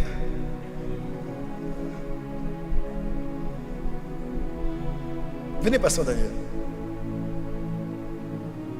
Acclamez pour le pasteur Daniel. Je ne connais pas cet homme, mais mon esprit l'aime bien. Vous le connaissez? Vous allez bien, pasteur? Je ne vous connais pas, mais je crois que mon esprit vous aime bien. Je ne dis pas que c'est la fidèle de votre église, mais je dis seulement, aidez-la un peu. Aidez-la, d'accord? Allez, papa, prenez la brebis. Je ne dis pas que vous allez forcément prier chez lui, hein, mais il va quand même vous orienter petit à petit jusqu'à ce que vous trouviez votre voie. On est d'accord? On est d'accord? Ouais, parce qu'il ne faut pas que l'argent s'éparpille aussi. Hein? Il faut que l'argent revienne à l'église. Allez, soyez bénis, prenez votre fille.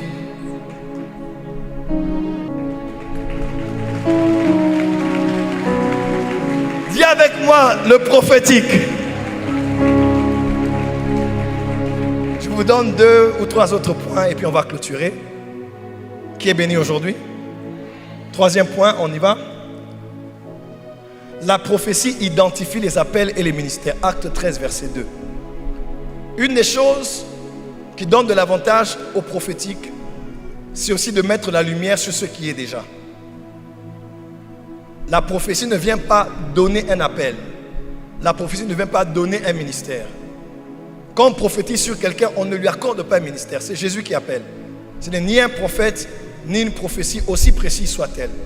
C'est Jésus qui appelle. Et l'appel est déjà là. Des fois même, l'appel n'est pas évident. Il n'y a aucun fruit de cet appel. C'est un homme ordinaire ou une femme ordinaire. Mais la prophétie, lorsqu'elle vient, elle vient mettre en lumière ce qui était déjà, des fois même inconnu par son détenteur. Quelqu'un peut dire amen? Alors qu'ils étaient tous là, en train de prier, de jeûner, de servir le Seigneur, paf, une prophétie sort en disant: mettez-moi Paul et Barnabas à part. Et on les a relâchés dans l'onction apostolique. Ils travaillaient certainement peut-être comme docteur ou bien comme prophète, ou ils faisaient autre chose, peut-être Barnabas.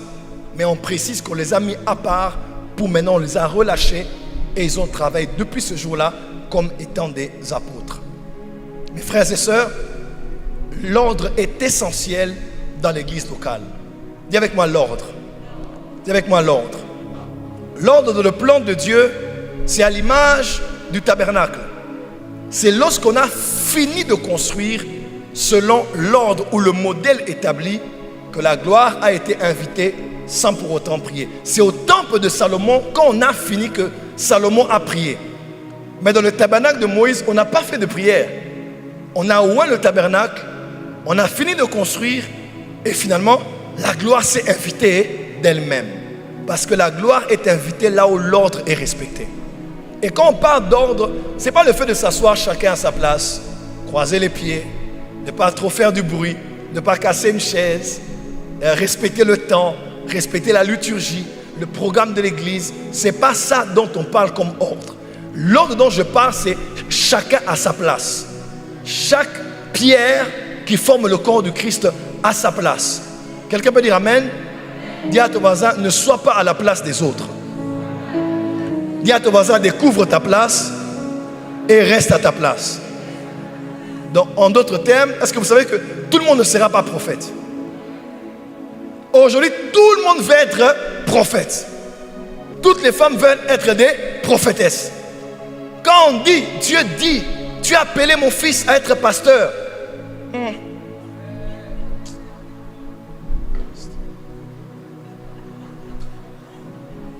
Quand on voit une femme, Dieu dit, il t'appelle à être évangéliste. T'imagines déjà que tu vas comme ça crier. Mais quand on dit, je vois une forte onction prophétique, Dieu me révèle dans l'esprit, je vois tu as un ministère prophétique. Là tu sens quelqu'un lui-même. C'est fort. C'est fort. Billy Graham n'était pas prophète, mais il est l'homme de Dieu de ce siècle. Reinhard Bonke n'était pas prophète, mais il a touché les nations. Joel Osteen n'est pas prophète, mais il a une des plus grandes églises aux États-Unis. Grégory Toussaint n'est pas prophète, mais il fait un grand travail à Miami. On n'a pas forcément besoin d'être prophète. Chacun doit être à sa place. Dis Amen bien là où tu es. Aujourd'hui, beaucoup de ceux qui chantent, après avoir chanté des années, ils deviennent pasteurs. Et quand un homme est prophète, sa femme doit être prophétesse. Est-ce que vous allez que le ministère est sexuellement transmissible?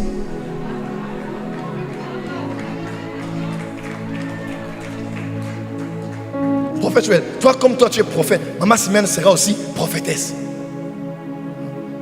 Si Dieu l'a appelée être prophétesse, elle l'est. On verra, on leur donnera. Mais si elle n'est pas prophétesse, laissez ma femme tranquille. Parce que elle, son onction prophétique, c'est de la musique.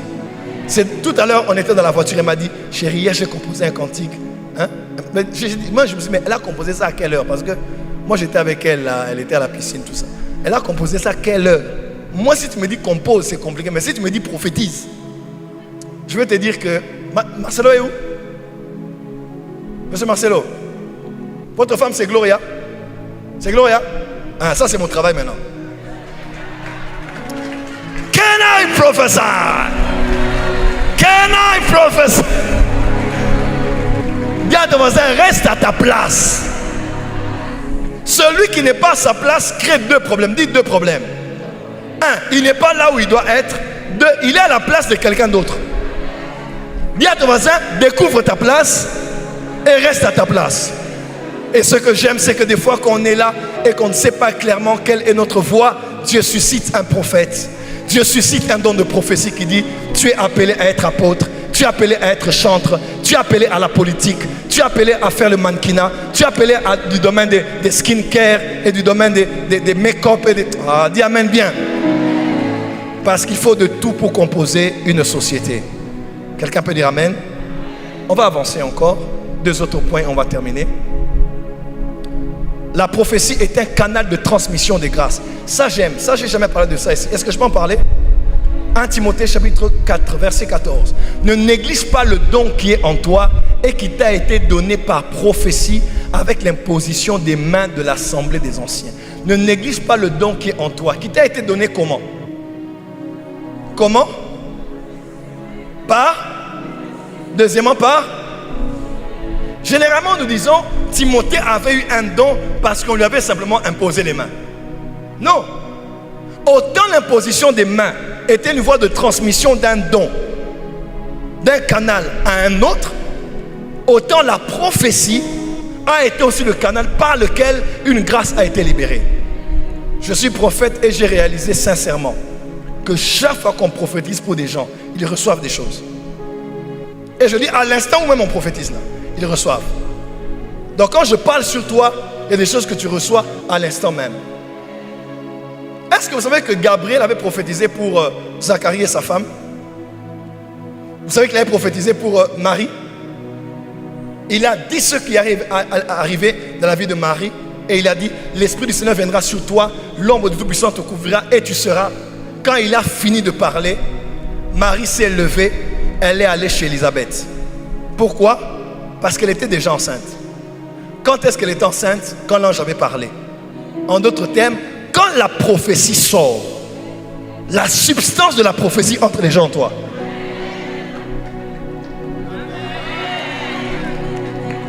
Donc quand Dieu dit, je libère les finances dans ton église, quand la prophétie sort, l'intelligence financière entre.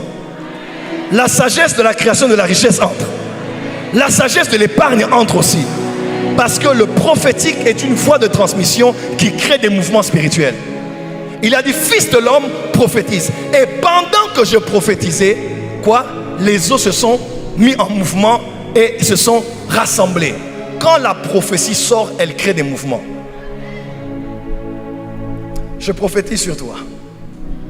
Après le programme de ce midi, il y a une grande croissance dans ton église. Dans ton compte en banque, il y a une grande croissance. Dans ton église, il y a un zèle pour l'évangélisation. Il y a un zèle pour la prière.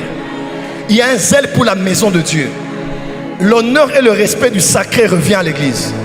La sanctification et la consécration à l'église. L'envie de lire la Bible, de ressembler à Jésus-Christ, vient dans ton église. Un nouveau réveil commence. Je disais, un nouveau réveil commence. Je disais, un nouveau réveil commence. La femme à qui j'ai dit si elle est déjà allée en Guyane, cette femme-là aura dans sa famille ou a dans sa famille quelqu'un qui va se marier à une Guyanaise. Retenez ce que j'ai dit.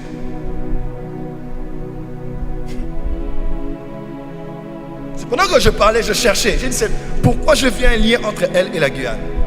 Et j'ai vu dans le sang quelqu'un s'attacher à la Guyane. Et c'est un mariage qui sera, ou bien qui est contesté, mais qui sera dans la volonté de Dieu. Et c'est un couple que Dieu va bénir. Parce que les Guyanais sont des bénédictions. Regardez la jalousie ici. Après la Martinique aussi, on va en Guyane maintenant. Jésus a aussi un peuple là-bas. Dieu a aussi un peuple qui peut visiter là-bas. Dis amen très fort là où tu es. Je vais clôturer par ce point et on va prier. 5. Allez au 6e point. Voilà. La prophétie expose les esprits qui attaquent les églises locales. Toutes les églises locales sont combattues. Chaque église locale a des combats particuliers. Mais, Pasteur Joly, il y a des combats communs à toutes les églises. Combat de découragement, assoupissement spirituel, déloyauté, n'est-ce pas? Décroissance numérique, mais aussi et surtout la sorcellerie. La sorcellerie est un des combats majeurs qui attaquent les églises locales. Et aujourd'hui, les sorciers s'habillent en Prada. Ils se parfument en oud, hispane. Ils parlent bien français. Ils ont des visas dans leur passeport. Mais pourtant, ils volent la nuit comme des libellules.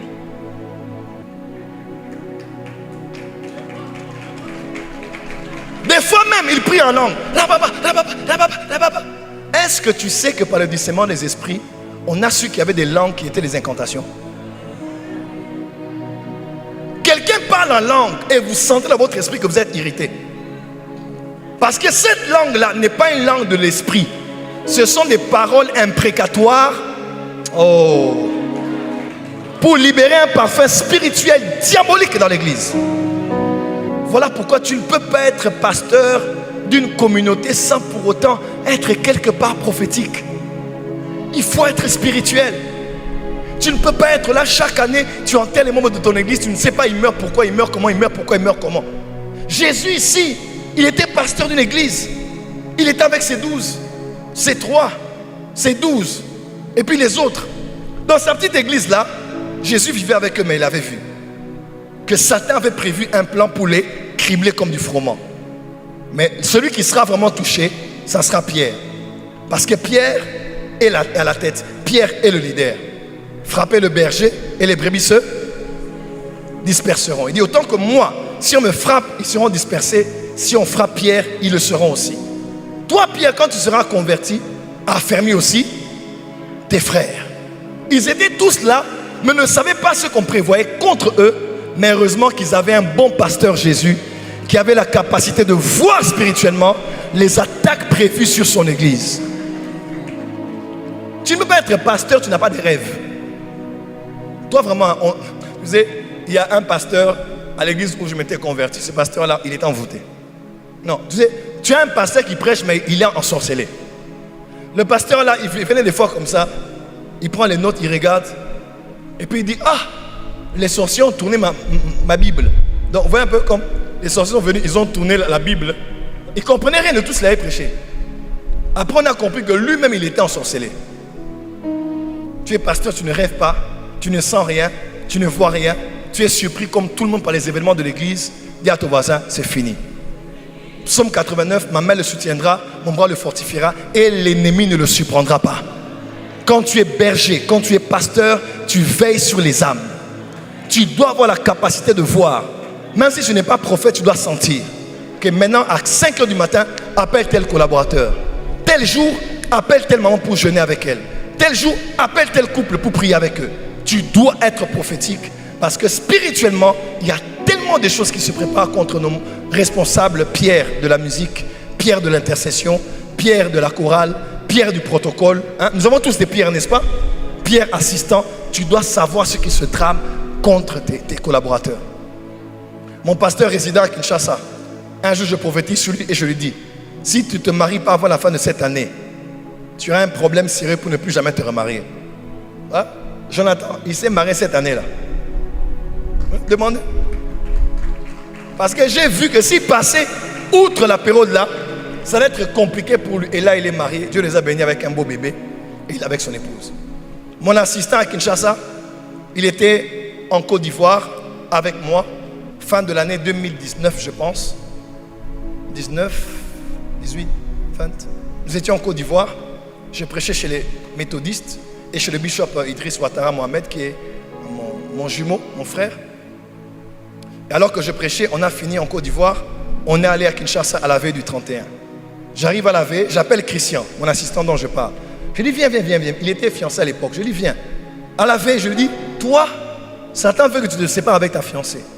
Il me regarde. Je lui dis, parce que tu as récemment rêvé en Côte d'Ivoire, tu as rêvé que ta fiancée t'a trompé. Et elle t'a trompé avec quelqu'un de telle université. Il tremblait comme ça. Il dit, papa, c'est vrai. Et tu t'es même dit, moi, je rêve rarement. Mais quand je rêve, mes rêves ne ratent jamais. Et Dieu dit, ce n'est pas Dieu qui t'a rêvé, mais c'est la sorcellerie de ta famille qui t'a envoyé ce rêve-là pour que tu détestes la fille d'autrui inutilement et que tu ne l'épouses pas.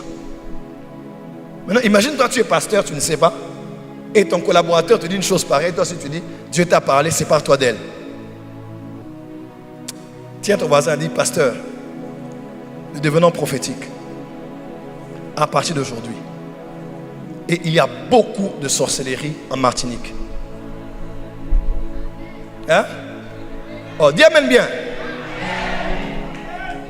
Il y a même des prophétesses sorcières, des pasteurs sorciers, des mamans pasteurs sorcières. Je ne dis pas que tout le monde est sorcier, loin de là. Mais les sorciers, ils sont là. Toute famille qui se respecte a au minimum un sorcier. Toute église qui se respecte doit avoir au minimum. Jésus dit, un d'entre vous est un démon. Même dans l'église de Jésus, il y avait sur 12, il y avait 1 sur 12 qui était un. Dis à ton voisin, dans notre église, nous avons un démon, au minimum. Mais aujourd'hui, par le prophétique, nous détectons le démon nous détectons les méchants, nous détectons les sorciers et nous les mettons hors de l'assemblée des saints. Que Dieu bénisse sa parole. Levons-nous, on va prier le Seigneur. Acclame très très fort la chorale monte. On priera quelqu'un.